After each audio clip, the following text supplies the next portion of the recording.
और बरुआ के जो पप्पा छथिन हुनका कहबे कि घर ने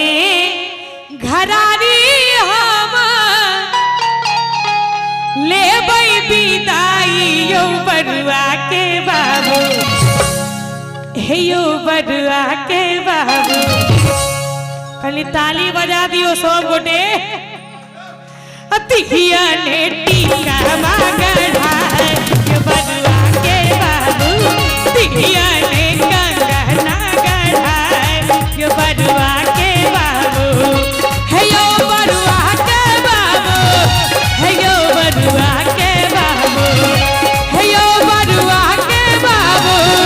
हे यो बरुआ के बाबू हेलो हम असरा लगाए बरुआ के बाबू हेलो हम असरा लगाए बरुआ के बाबू।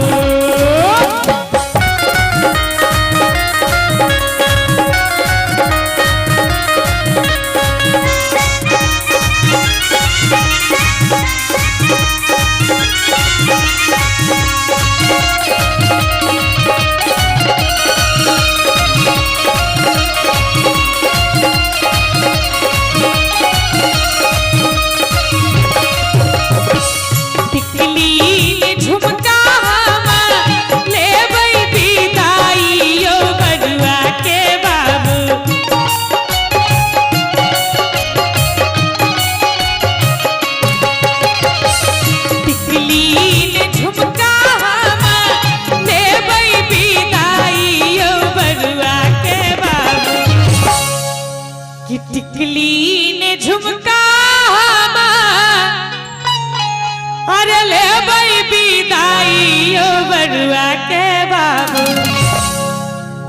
हे यो बरुआ के बाबू अतिया नौ लखा हार गढ़ाए यो बरुआ के बाबू तिहिया